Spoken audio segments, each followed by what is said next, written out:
Yo, what's up everyone? Welcome back to another video. Fortunately, no vlog from the end of last week. So instead, I thought I would run you through my plans for the 2022 season. So as I've touched on in other videos, I ended last season with a bit of an injury. So for that reason, this year, I don't want to start my season too early. I've just wanted to let the injury settle, get back to some good consistent training, and know that when races come round, I'm as fit as I could possibly be and ready to give it my all.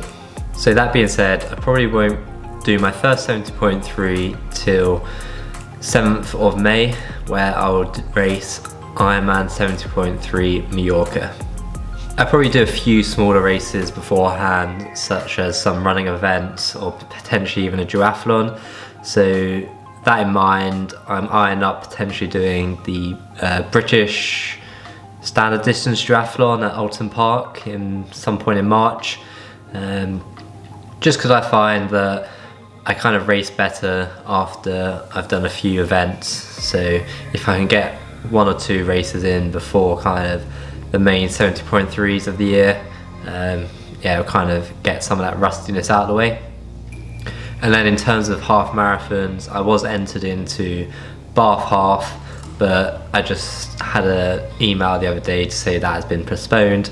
So I'm looking at trying to get an entry for Cardiff Half towards the end of March. So yeah, that'd be a good hit out and good test of where my running fitness is. Few reasons for starting at 70.3 Mallorca being that is the first Ironman branded 70.3 in Europe of the year.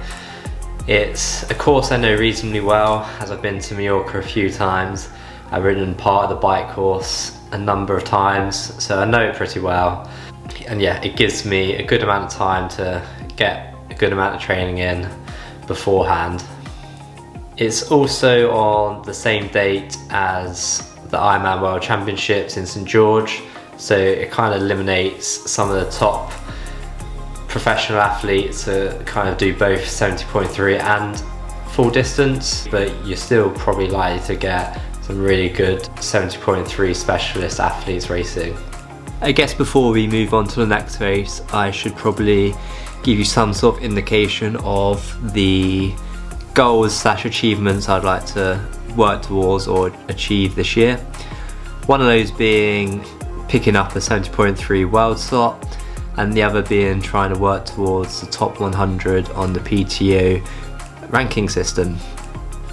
I believe that the PTO have actually made some amendments to the point scoring system next year, or this year I should say, and that being that they've introduced the PTO Tour, which consists of a number of races, major races around the world.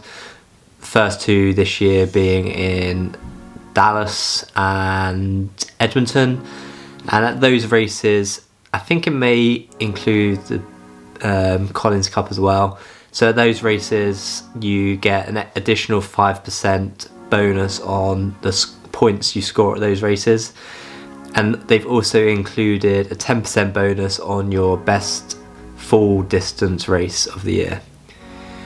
Considering I'm not going to do a full distance this year, well, at the minute I'm not planning on it, and at that I'm currently ranked 256th, I won't be able to qualify for the PTO Tour races, so it puts me at a bit of a disadvantage on maximising the amount of points I can get working towards the top 100.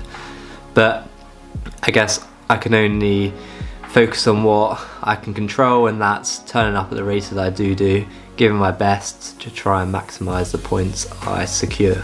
So yeah, back to the races I've got planned. So after 70.3 Mallorca, I'm potentially looking at going and racing 70.3 Aix-en-Provence 2 weeks later on the 22nd of May. No particular reason as to why I've chosen this event. It's a couple of 70.3s in Europe that weekend, but I think it's a reasonably tough course and one that should suit me reasonably well. Then after doing Aix-en-Provence, I'm potentially going to go and do Ironman 70.3 Warsaw. It's one of the lower budget prize purse races, but it also has 2 70.3 world slots available, so it may be a good opportunity to try and bag a slot there. Considering it being a smaller prize purse, it probably won't attract as many as the sort of top tier 70.3 athletes, so it kind of opens the door a little bit there. After Warsaw, I'm eyeing up doing Ironman 70.3 European Championships in Elsinore, Denmark. As it's a European Championship race, the quality of the field will probably be pretty high and gives me a good opportunity to test myself against some of the best 70.3 athletes in the world outside of a World Championship race. That being said, there is 4 slots available for 70.3 Worlds, which does mean you could secure a spot by finishing at a reasonably low position. After racing Elsinore, I'm not really sure what the plan will be, as the Ironman calendar is only out till the end of July, so I'm not sure what racing opportunities will be around after that. That being said, I'll probably take a bit of a mid-season break after Elsinore and then assess what I do the back end of the year, depending on if I've achieved my goal of securing a 70.3 slot or not. There is one race I'd really like to do this year, but it all depends if they put on a pro race or not, and that is Ironman 70.3 Swansea. Obviously it'd be a great opportunity to get to race on home roads. I know the course like the back of my hand, so we'll have a bit of home advantage there, and it'd just be a great event to do.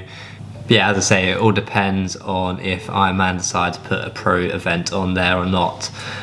Hi guys, Future Will here. I'm just editing this video. I thought I'd quickly just jump in and say that none of these events are set in stone. These are just kind of my first sort of impressions from looking through the calendar. So things may change, but yeah, as I say, this is kind of likely to be the plan. Anyway, back to the video. So there you have it. That's what I've got planned for the first part of my 2022 season. I'd really like to know what you guys have planned and what your goals are. So if you could outline that in the comment below, I'd love reading through those. Make sure to hit that subscribe button to stay up to date with all future vlogs and race day videos, so you can keep up to date with how my season plans out. And yeah, hopefully I'll have a vlog for you in the next few days, so stay tuned for that, and I shall see you at the next video. Thanks for watching.